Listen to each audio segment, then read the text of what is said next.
गोरखनाथ मंदिर में सीएम योगी ने लगाया जनता दरबार। दूर दूर से आए फरियादियों की सुनी फरियाद। अधिकारियों को त्वरित निस्तारण करने के दिए निर्देश।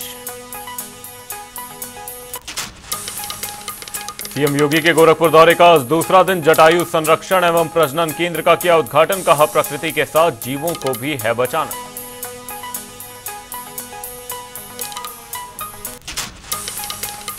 गोरखपुर में 635 करोड़ की कई विकास परियोजनाओं के लोकार्पण और शिलान्यास कार्यक्रम का आयोजन। मुख्यमंत्री योगी ने 5 विकास परियोजनाओं का किया लोकार्पण।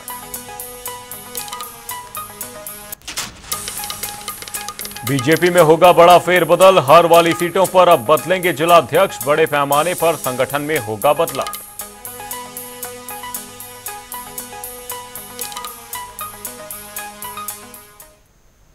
नमस्कार, जनता टीवी देख रहे हैं आप। मैं हूं आपके साथ अमन त्रिपाठी। बुलेटिन में रुक करेंगे कुछ अहम खबरों की ओर। मुख्यमंत्री योगी आदित्यनाथ गोरखपुर दौरे पर हैं।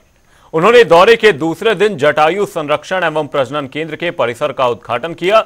इस दौरान कार्यक्रम में सांसद रवि किशन, विधायक सहित कई लोग शामिल हुए। इस दौरान सीएम योगी ने क्या कुछ कहा, आपको सुनवाते हैं। संरक्षण केंद्र पहला संरक्षण केंद्र उत्तर प्रदेश का भी, भारत का भी और दुनिया का भी पहला जटायु संरक्षण केंद्र आपके कैंपियरगंज में प्रारंभ हो रहा है। इस अवसर पर मैं आप सभी कैंपियरगंज और फरेंदा वासियों को हृदय से बधाई देता हूं। बहन और भाइयों, रामायण काल के वे प्रसंग हम सबके सामने आते हैं जब तुलसीदास जी कहते हैं कि गिद्धराज सुनी आरद बानी, रघुकुल तिलक नारी पहचानी, अधम निशाचर लीने जाई, जिम मलेच्छ बस कपला गाई। आप देखिए, तुलसीदास जी ने भी बहुत अच्छे ढंग से इसका उल्लेख किया है। उन्होंने कहा है कि गिद्धराज जटायु ने सीता जी की दुख भरी वाणी सुनकर पहचान लिया कि ये तो रघुकुल तिलक श्री रामचंद्र की धर्मपत्नी है। और उन्होंने देखा कि राक्षस उनका अपहरण करके ऐसे ही ले जा रहा है जैसे कपिला गाय को कोई मलेच्छ जबरदस्ती उठा करके ले जा रहा हो। यानी एक कसाई गाय की हालत जो करता है, उस प्रकार की स्थिति देख करके उस समय ये जानते हुए कि मैं निहत्था हूं और ले जाने वाला जो डकैत है, जो चोर है, वो कोई और नहीं रावण है, तो रावण से गिद्धराज जटायु भिड़ गए थे और उसको पूरी तरह घायल भी करने का काम किया था। कहते हैं गिद्धराज जटायु की मित्रता महाराज दशरथ से थी और महाराज दशरथ के साथ अपनी मित्रता को और नारी गरिमा को बचाने के लिए उस समय रामायण काल के पहले बलिदानी के रूप में गिद्धराज ने जटायु के रूप में अपना बलिदान दिया। और इसीलिए आप अयोध्या जाते होंगे। अयोध्या में श्री राम जन्मभूमि में आप जाएंगे तो मंदिर के ठीक सामने एक छोटी सी चोटी बनी है। उसमें विशाल काय एक प्रतिमा बनी है जटायु राज की, गिद्धराज जटायु की विशाल प्रतिमा वहां सामने बनी है, जो राम मंदिर की तरफ लगातार देख रहा है। बहनों और भाइयों, मित्रता कैसे होनी चाहिए, यह भी जटायु से देख लीजिए। जनपद गोरखपुर में विकास परियोजनाओं को लेकर एक कार्यक्रम का आयोजन किया गया, जहां मुख्यमंत्री योगी आदित्यनाथ ने बतौर मुख्य अतिथि शिरकत की। वहीं मंच से सीएम योगी ने गोरखपुर की जनता के लिए 635 करोड़ की 5 विकास परियोजनाओं का लोकार्पण और शिलान्यास किया। वहीं मुख्यमंत्री योगी आदित्यनाथ ने नागरिकों को संबोधित करते हुए बताया कि आने वाले समय में हम एक और व्यवस्था करने जा रहे हैं। क्या कुछ कहा सीएम योगी ने, सुनिए। कोई सोचता था पहले ये सड़क, जब मैं सांसद था तो सिंगल लेन की होती थी, यानी बहुत संकरी 3.5 मीटर की सड़क। इसके लिए भी हमें हर साल लड़ना पड़ता था क्योंकि गड्ढे हो जाते थे। और यहां जीतपुर बाजार में तो वो पुलिया बार बार टूट जाती थी, सड़क ही बाधित हो जाती थी। आज तो टूटने का सारा विवाद समाप्त। अब तो सड़क आपकी 4 लेन की बन रही है। जैसे गोरखपुर लखनऊ मार्ग है, ऐसे ही यह मार्ग भी है आपका। और आने वाले समय में हम एक और व्यवस्था करने जा रहे हैं, इसको भी सुनिए। एक और काम करने जा रहे हैं, अभी भी वैसे आप कर सकते हैं, लेकिन एक और काम करने जा रहे हैं। यद्यपि आपके लिए तो एक और आसान रास्ता है, यहां से आप ये चूंटा पकड़ लेंगे, वहां से सीधे आप लखनऊ रोड को पकड़ लेंगे तो सीधे सहजनवा पहुंच जाएंगे। सहजनवा से लखनऊ की दूरी मात्र 3 घंटे के अंदर पूरी हो सकती है, मात्र 3 घंटे लगेंगे। लेकिन एक सड़क यहां से जुड़ेगी और इसी सड़क को हम डोमिनगढ़ से लेकर के बंदे बंदे डोमिनगढ़ ले लेंगे। डोमिनगढ़ से सीधे सहजनवा आप पहुंच जाएंगे और सहजनवा से 3 घंटे में लखनऊ। अब सोचो, गांगी पार, गांगी बाजार से लेकर के टिकरिया, गांगी बाजार से लेकर के सिकतौर तक पूरी सड़क जो पहले 3.5 मीटर की थी, अब आपको यह लगभग 16-17 मीटर की सड़क बहुत अच्छे मार्ग के रूप में मिलेगी। यानी जिस सड़क को तय करने में आपको आधा घंटा लगता था, आज 5 मिनट में आप गांगी बाजार से सिकतौर आ जाएंगे जब ये सड़क बन जाएगी। आसान होगा जीवन, व्यवसाय बढ़ेगा, रोजगार का सृजन होगा और ऐसे ही प्रदेश के अंदर सड़कों का जाल हर ओर इसी रूप में बिछाने का काम हो रहा है। और आज उसी कार्य की सौगात देने के लिए हम सब आपके बीच यहां पर उपस्थित हुए हैं। इसी बीच रुक करेंगे लखनऊ से एक बड़ी खबर की ओर। बड़ी खबर, बड़ी जानकारी सामने इस वक्त की है। बड़ी खबर, यूपी एसटीएफ की ओर से बड़ी कार्रवाई की गई है। पेपर लीक करने वाला गिरोह गिरफ्तार कर लिया गया है। 2 सदस्यों को पुलिस ने हिरासत में लिया है। ARO का पेपर लीक हुआ था। इस दौरान पुलिस ने कार, मोबाइल समेत नकदी भी बरामद की है। 11 फरवरी 2024 को यह परीक्षा होने वाली थी प्रयागराज के थाना सिविल लाइन में। इस दौरान यह मामला दर्ज किया गया था। यह बड़ी खबर, बड़ी जानकारी आपको बताने इस वक्त की बड़ी खबर। यूपी एसटीएफ की ओर से बड़ी कार्रवाई की गई। पेपर लीक करने वाला गिरोह गिरफ्तार कर लिया गया है। यह बड़ी खबर, बड़ी जानकारी। 2 सदस्यों को पुलिस ने हिरासत में लिया है।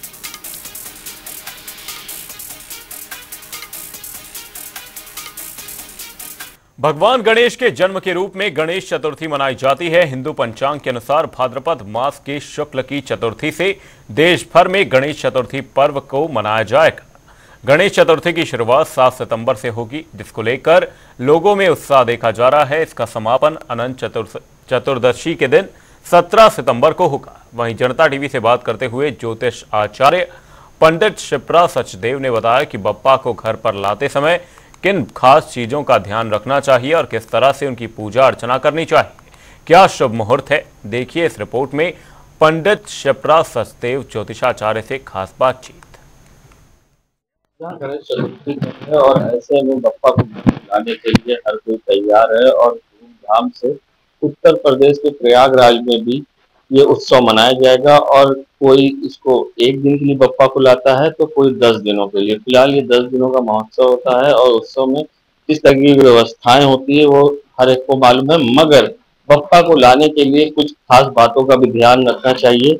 इसको लेकर हमारे साथ हैं पंडित शिप्रा सचदेव, जो बताएंगी कि किस तरह से बप्पा को लाना चाहिए, किस तरह से ख्याल रखना चाहिए। जनता टीवी में स्वागत है। इस बार क्या बात होगी बप्पा को लाने के लिए, किन बातों का ध्यान रखना? इस बार सर्वसिद्ध योग बन रहा है, रवि योग बन रहा है और ब्रह्म योग बन रहा है। जो गणपति जी आते हैं ये भाद्र पक्ष की शुक्ल पक्ष की चतुर्थी तिथि को आते हैं हर साल। और बप्पा को कुछ लोग 1 दिन के लिए घर में विराजमान करते हैं, कुछ लोग 3 दिन, कुछ लोग 5 दिन, कुछ लोग 7 दिन और कुछ लोग 10 दिन के लिए घर में बप्पा को विराजमान करते हैं। जो हम बप्पा को लेके आते हैं उसमें कुछ चीजों का विशेष ख्याल रखना चाहिए। वो ये कि जो गणेश मूर्ति हम लेके आते हैं, उनकी प्रतिमा लाते हैं, उनकी जो सूंड है वो हमेशा बाईं ओर झुकी होनी चाहिए। साथ में उनके हाथ में मोदक अवश्य होना चाहिए और उनका वाहन यानी कि मूषक अवश्य होना चाहिए। जो गणेश प्रतिमा हम स्थापित करते हैं वो नॉर्थ ईस्ट डायरेक्शन में होनी चाहिए और गणेश जी का मुंह जो होता है वो घर के एंट्रेंस डोर की तरफ हो या जो घर के मालिक हैं जो आप घर में जो बुला रहे हैं, उनके बेडरूम की तरफ उनका मुंह होना चाहिए। और जिस तरह से आएंगे इस बार और जिस तरह से लोगों को लाभ पहुंचेगा, क्या खास होगा इस बार? किस तरह से पूजा अर्चना करनी चाहिए और बप्पा को किस चीज का भोग लगाना चाहिए जिससे इस बार 2024 में जिससे लोगों को लाभ मिल सके? बप्पा का आना ही एक शुभ संयोग होता है। इस बार सारे प्लैनेट्स अपनी जगह पे बैठे हुए हैं, सूर्य बुधातित्व योग बना हुआ है और बप्पा को मोदक का भोग अवश्य लगाना चाहिए। इसके अलावा बूंदी के लड्डू उन्हें बहुत पसंद होते हैं, तो उसका भोग उन्हें अवश्य लगाना चाहिए। और बप्पा को अपने घर में विराजमान कीजिए, उनकी पूजा अर्चना कीजिए, क्योंकि जो बप्पा होते हैं वो रिद्धि सिद्धि के दाता है, बिजनेस के दाता है, बुद्धि के दाता है, प्रथम हमारे पूज्य देव हैं। उनकी पूजा के बगैर कोई भी पूजा जो है, उनके आवाहन के बगैर कोई भी पूजा हमारी पूर्ण ही नहीं होती है। तो उनका आवाहन सबसे पहले किया जाता है। तो बप्पा अगर खुश हो जाते हैं तो जिंदगी में धन वैभव भी आता है, बुद्धि आती है और सारे कष्टों से मुक्ति मिलती है। मुहूर्त का क्या शुभ समय है इस बार? इस बार रात को 7 तारीख की रात को 1:11 से भद्रा लग रही है, जो कि दोपहर को 2:10 तक रहेगी। तो इस समय हम पूजा अर्चना नहीं कर सकते हैं। जो पूजा अर्चना का टाइम है वो 2:10 से लेके 4:15 तक शुभ मुहूर्त है। उस समय बप्पा को घर में लाइए और पूजा अर्चना प्रारंभ। देखा हमारे साथ में पंडित शिप्रा सर जो किस तरह से बप्पा को लाना है और किस डायरेक्शन में उनकी सूंड होनी चाहिए जिससे कि लाभ मिले और साथ ही उनका किस डायरेक्शन में फेस होना चाहिए, इसका भी खास ध्यान रखना चाहिए। और क्या शुभ मुहूर्त है, किस तरह से पूजा अर्चना करें, ये सारी चीजें आपको बताइए। फिलहाल बप्पा को घर में लाइए और इस उत्सव को अच्छे तरीके से मनाइए। जनता टीवी के लिए सैयद मोहम्मद आमिर, प्रयागराज। प्रदेश सरकार परिषदीय विद्यालयों को हाईटेक बनाने में जुटी हुई है।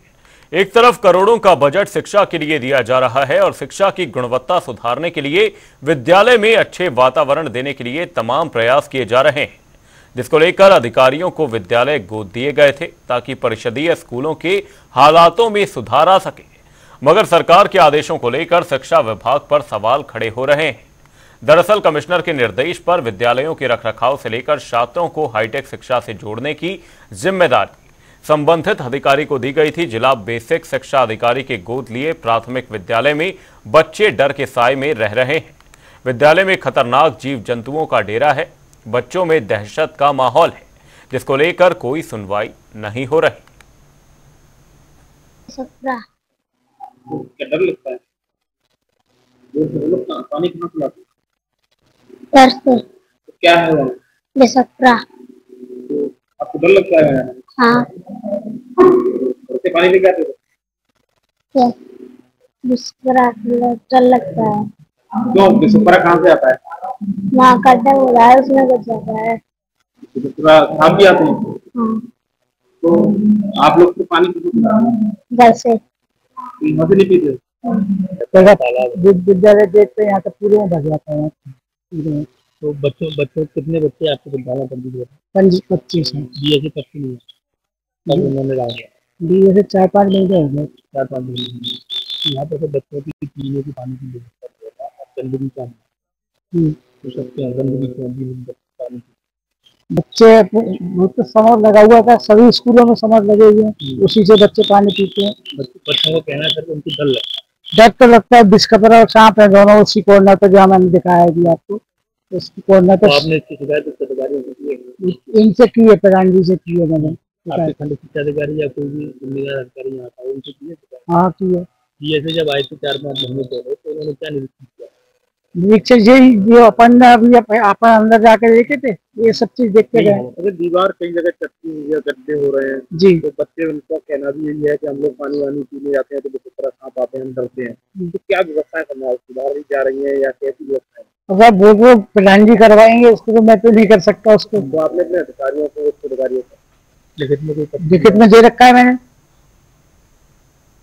बुलेटिन में रुक करेंगे उत्तर प्रदेश से जुड़ी ताबड़तोड़ खबरों की ओर। महोबा में दुष्कर्म के मामले में आरोपी को 20 साल की जेल, 4 साल पुराने मामले में कोर्ट ने सुनाया फैसला।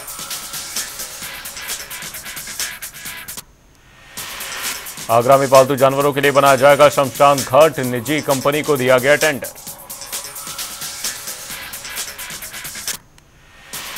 महोबा में नवजात शिशु को झाड़ियों में फेंककर मां हुई फरार। नवजात की आवाज सुनकर लोगों की लगी भीड़। सूचना पर पहुंची पुलिस मामले की जांच में जुटी।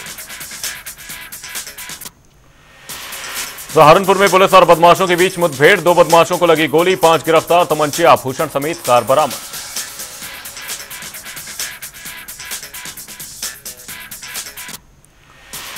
बुलंदशहर में बीजेपी नेता और पूर्व प्रधान हत्याकांड का मामला। शूटर्स की पुलिस से हुई मुठभेड़। घायल अवस्था में पुलिस ने किया गिरफ्तार।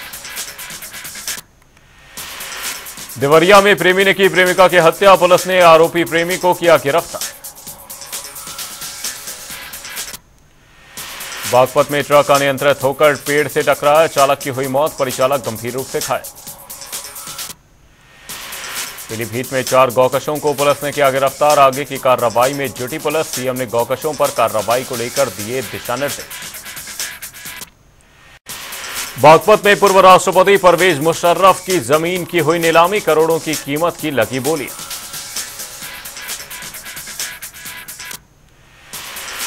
हापुड़ में आदमखोर तेंदुए के आतंक का मामला। वन विभाग की टीम तलाश में जुटी। डीएम और एसपी ने लिया जायजा। रायबरेली में रिश्वतखोरी का मामला। सिपाही का घूस मांगते ऑडियो हुआ वायरल। पुलिस विभाग में मचा हड़कंप। रायबरेली में पति से विवाद में पत्नी ने की आत्महत्या। मामूली बात को लेकर खाया जहर। मामले की जांच में जुटी पुलिस। बरेली में डेलापीर फल मंडी में लगी आग। लगभग 28 दुकानें जलकर हुई राख। करोड़ों का हुआ नुकसान। पीलीभीत में किराना दुकान के गोदाम में अचानक लगी आग। लाखों का सामान जलकर हुआ खाक। गोंडा में गला रेत कर महिला को उतारा गया मौत के घाट। सूचना पर पहुंची पुलिस मामले की जांच में जुटी। फर्रुखाबाद में लकड़ी माफिया पर्यावरण को पहुंचा रहे नुकसान। वन विभाग और पुलिस पर कार्रवाई न करने का। फर्रुखाबाद में मवेशी से टकराई बाइक। एक की मौत, एक घायल। सीएचसी में कराया गया भर्ती। सहारनपुर में राज्यपाल ने विश्वविद्यालय का किया निरीक्षण। अधिकारियों के साथ की बैठक। संचालित योजनाओं का किया औचक निरीक्षण। बदायूं में चुनावी रंजिश को लेकर ग्राम प्रधान पर जानलेवा हमला। ग्राम प्रधान गंभीर रूप से घायल। सूचना पर पहुंची पुलिस मामले की जांच में जुटी।